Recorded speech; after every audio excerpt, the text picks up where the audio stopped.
I hear so many people say that I would die for my family, I would die for my friends, I would die for this, die for that. But would you live for them? Would you exercise for them? Will you improve yourself for them? Will you improve the quality of your own life so you're able to give more to them? Would you? What's this obsession? We want to prove that we are willing to give so much to another person. We want to prove how much we care to another person. We want to prove how much value we are willing to provide to another person by saying that I would die for them. I'll take a bullet for them. I'll take a train for them. But would you build yourself up for them? Would you stop doom scrolling, stop drinking alcohol, stop touching yourself every single day so that you can become a man of greater value to provide for the people who are alive, who you care about, who are amongst you?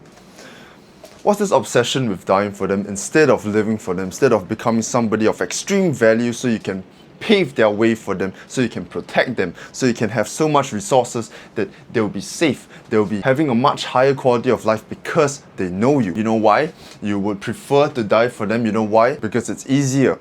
It's easier to die for someone than it is to live for someone. And the second you realize how much more value you can provide if you stay alive and if you become somebody that you can look up to, become somebody admirable and have so much resources, status and capability to provide for the other person, to care for the other person, to have so much love, to have so much mental capacity, emotional capacity that you can sit there, listen to them when they need it, be there for them when they need it, be somebody who spends time on themselves, even though it's a little bit selfish, to build themselves up so that they can go back to that person and your time becomes more valuable.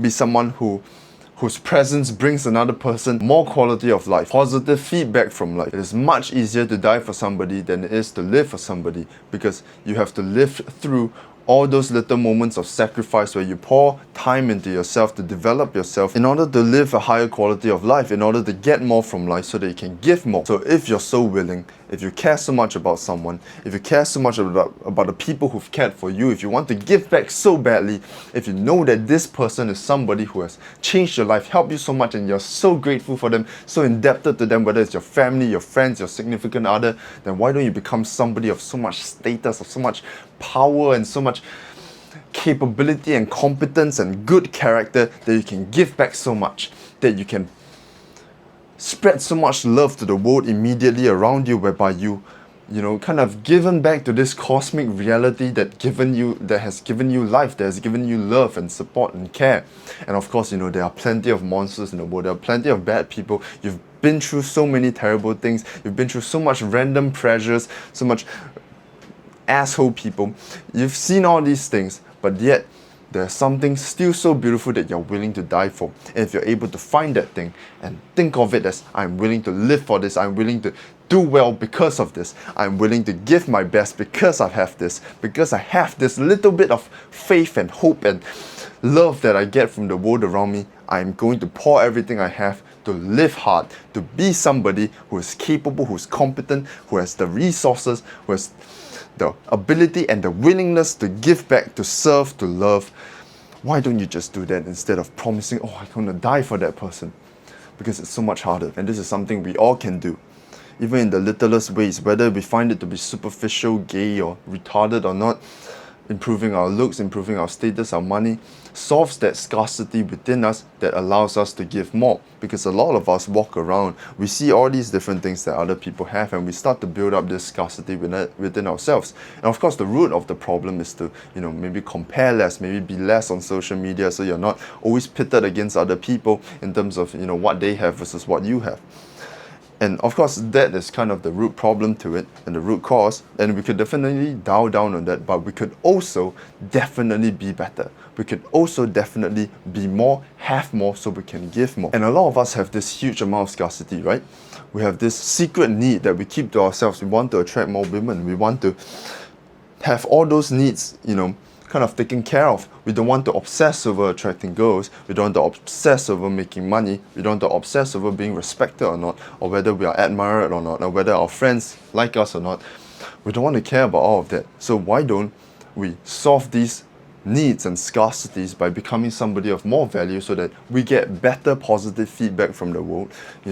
People are are really respectful towards us because we've achieved something, we are good looking because we take care of ourselves, we are all these different things because we've put in the time and effort to get all of them so that we can become somebody more capable.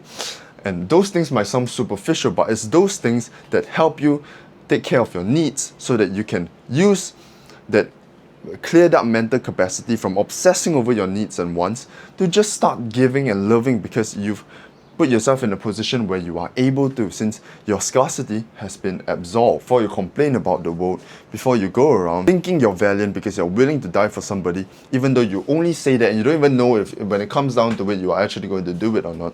Why don't you live for them? Because that is what is tangible, that is what is real, that is what can be calculated, that is what can be quantified, that is what you can get better at every single day, that is what you can see that provides them value. You can actually tangibly notice that your value, your competence as a person can help this other person because it is real.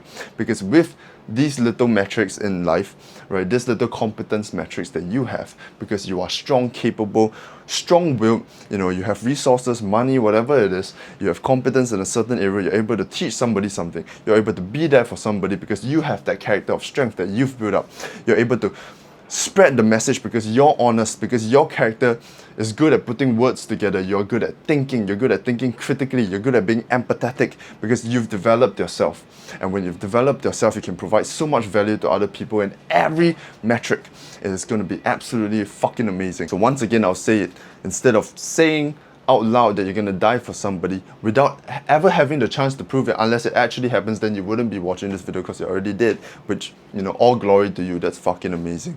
But while you are still alive, while you don't have to give your life to another person, live hard for them, for everyone, for the world around you. Paint the world immediately around you with color, with faith, with fucking,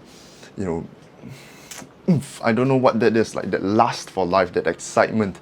If you're able to go and take life in this manner where you are building yourself so you can give more, where you know that it is important to satisfy your needs before giving another person something, because a lot of these nice guys, right, they give to other people expecting that that's what makes them valuable and that's why they're gonna get things back. But what is giving away things if you're expecting something back? Then that is a transaction in of itself. You are a manipulative bastard if you are a nice, wholesome guy who secretly expects shit from other people and then gets resentful when nobody gives shit back to them.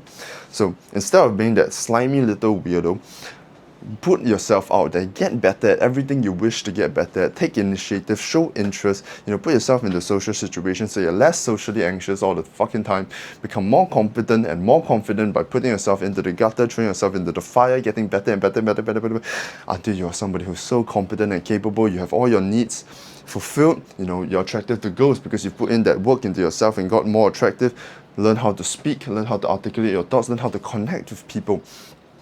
And then after that, you're better at making money because maybe you put yourself in a position where you're really good at a skill or a certain job, and you find greater job opportunities through just being such a, cohesively well put together character.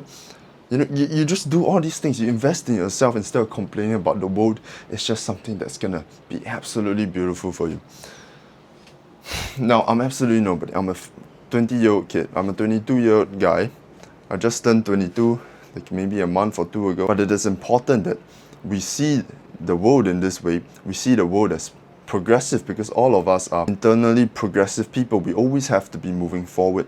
So instead of sitting and complaining and coping with all these new ideas presented to us, we look at it from a logical point of view, and we think, what can we do to give more and what is holding us back? And most often for us, 20-year-old or teenagers, what we lack is a great deal of needs holding us back that we are coping against. We lack the discipline to resist temptation from wasting our time, our capacity, our mental well-being. And if we are able to have that command over ourselves, if we are able to put in our lust for life, our spirit into all these different endeavors, into this pursuit of excellence, into this uphill path whereby we progress and develop our character, instead of throwing around wishy-washy, shallow words that we'll never get the chance to prove that we'll die for somebody, we can instead keep it to ourselves and choose to live for them.